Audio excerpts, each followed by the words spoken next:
banyak peristiwa-peristiwa sosial. Saya ulang lagi, peristiwa-peristiwa sosial yang penyelesaiannya itu juga agak lewat pengadilan. Ada ayat wa Daud wa Sulaiman idh yahkumani fil harthi idh nafashat fihi ghanamul qaum. Itu yang diceritakan di beberapa tafsir. Ada cerita unik begini. Ada dua perempuan kakak beradik, sama-sama punya anak. Kebetulan sama-sama ganteng. Karena masih kecil itu kan mirip. Saya ulang lagi, karena masih kecil itu mirip. Karena sama-sama Arab, ada Arab sama Kebumen. Kalau sama Kebumen kan hidungnya beda, sama-sama Arab, bukan sama-sama Arab, sama-sama ganteng.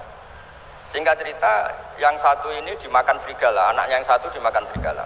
Kemudian semuanya mengklaim yang dimakan tuh anak kamu, bukan anak saya. Sehingga anak satu ini milik saya. Yang satu bilang, ini anak saya yang selamat, yang anak kamu dimakan serigala.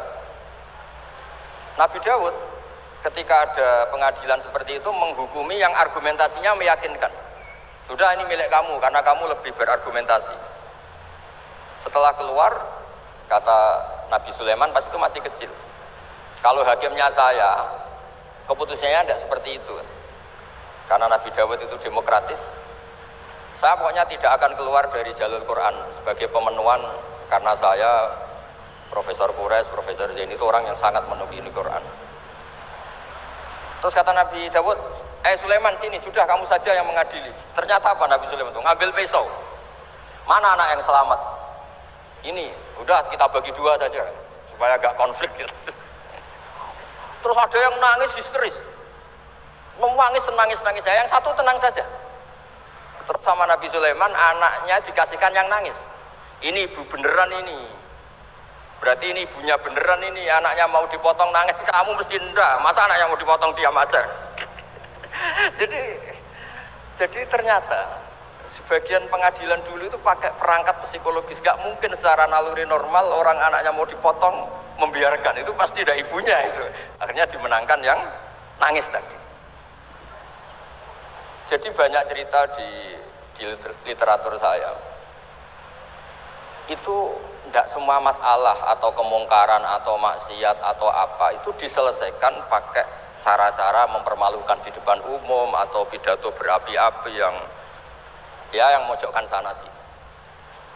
Cerita saya yang terakhir adalah tentang Rasulullah Muhammad SAW. Itu ada orang yang jenisnya hipersek atau hiper lah. Itu dia mau masuk Islam tuh problemnya karena dilarang zina, dilarang seks bebas. Gaduh di masjid itu. Nabi memang kalau nemuin tamu di masjid karena itu wilayah publik. Nabi tanya, loh kenapa gaduh? Itu ada pemuda yang ingin masuk Islam tapi yasta'dzinu fi zina. Dia minta izin supaya tetap boleh zina. Nah, kenapa gaduh? Semua sahabat melarang karena itu nggak mungkin. Makanya nggak boleh ketemu jenengan itu. Kata Nabi, tidak apa-apa, suruh ketemu saya.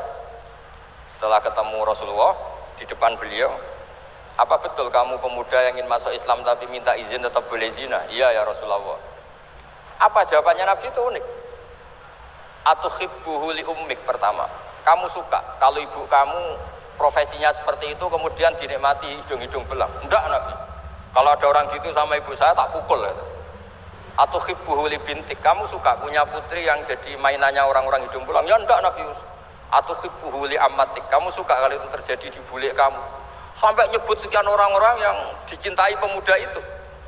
Akhirnya pemuda itu, wallahi, demi Allah saya tidak pernah melihat sesuatu seburuk zina, seburuk itu. Dan demi Allah saya tidak akan zina lagi. Jadi logikanya diset oleh Nabi. Dan Nabi tidak ngancam neraka, tidak marah. Tapi logikanya diatur. Itu pula yang sering digunakan di Quran, sering ada kata kul aro'aitum. Ya, kan banyak di Quran. Aro'aitum itu orang diajak berpikir bersama. Ya, jadi menjaga kemajmukan, menjaga ukhuwah itu dimulai dari cara menyelesaikan. Tidak semuanya harus pakai marah-marah, pakai apa. Dimulai dari Allah sendiri dalam banyak cerita di Quran, di hadis itu suka hal-hal yang kecil, yang keseharian. Makanya dulu itu kalau ulama ditanya, saya ini tidak punya uang padahal ingin makan enak. Ij'al idama ka'al ju'a. Ya, lauk paling enak itu satu, yaitu lapar. Kalau kita puasa, makan apa saja enak karena lapar. Orang sudah lupa, ngiranya makan enak itu kalau menunya atau lauknya sesuai selera, itu keliru. Ij'al idha maka alju, jadikan lauk terbaik adalah lapar. Wah kita mau tidur gak enak gini-gini, ingin cari tempat yang enak. Ya makanya Kiai kuno kalau nasihati anak-anaknya, kamu kalau ngaji makan yang enak, tidur yang enak. Maknanya jangan tidur kalau gak ngantuk banget, jangan makan kalau tidak lapar banget. Itu pasti semuanya menjadi enak. Nah orang sudah melupakan kearifan-kearifan begitu, sehingga solusi-solusi yang dibikin ini lompatannya malah kacau. Karena sebetulnya itu tidak adatnya Allah. Terus yang terakhir, ini makalah yang saya bawa dari dalam. Ini mungkin nanti Pak Munjid bisa belajar. Bisa ya tadi, bisa dijual ini. Karena sekarang itu ngaji itu pokoknya keren lah sekarang. Ngaji sekarang itu fid dunya hasanah wa fil akhirati hasanah. Dulu ngaji itu hanya fil akhirati hasanah, enggak dapat apa-apa. Kalau sekarang itu fid dunya hasanah wa fil akhirati enggak jelas. Karena sudah dapat upah itu. Nah, ini cerita, ini di tafsir Qurtubi, nafsiri ayat la khaira fi katsirin min najwahum illa man amara bi shadaqatin. Ikutnya suratun Nisa, nanti bisa dicari di ya kalau orang UGM mungkin di googling mungkin 114 ayatnya ini. Sistem di pengadilan Indonesia, misalnya ada orang sengketa, kadang-kadang dilaporkan ke polisi itu silakan selesaikan secara kekeluargaan. Itu ternyata ini di tafsir Qurtubi di kitab saya baca teksnya supaya nanti ditasih Pak Quraisy. Wa kataba Umaru ila Abi Musa al-Asy'ari radhiyallahu anhu qol rudda al-khusuma hatta yastalihu fa inna faslal qada'i yuristu bainahum ad-daghain. Jadi kalau ada orang sengketa, silahkan kembalikan yang sengketa, kata Sayyidina Umar. Jangan-jangan mereka punya solusi kekeluargaan. Karena kalau diputuskan di pengadilan, itu bisa yurisud daghain, bisa melahirkan dendam, hasud, dengki. Tapi kalau mereka diselesaikan dengan logika mereka sendiri, dengan kearifan mereka sendiri, maka itu lebih baik. Ini juga yang dilupakan, setiap ada masalah itu dikasuskan di pengadilan. Padahal ini andaikan saya dalam posisi pengamat politik mungkin cerita, padahal bisa diselesaikan dijadikan menteri misal, tapi itu tidak wilayah saya itu. Tapi itu tidak wilayah saya. Andaikan saya datang sebagai pengamat politik mungkin contohnya itu, tapi saya tidak masuk wilayah itu. Cerita-cerita itu masyhur itu. Dulu ini cerita lagi ke Habib Quraisy di Abi Quraisy ya. Pernah ada orang itu saking solehnya beli tanah. Mestinya beli tanah seisinya, lala tanah itu emasnya banyak. Setelah itu orang itu bilang, saya ini hanya beli tanah kok isinya emas banyak, ini gimana? Bilang sama penjualnya. Penjualnya enggak mau, enggak, saya jual tanah seisinya, emas itu milik kamu, enggak, saya beli tanah kok dapat emas.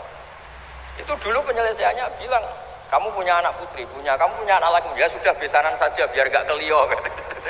Jadi dulu banyak cerita-cerita kearifan yang orang itu udah harus rame-rame di pengadilan.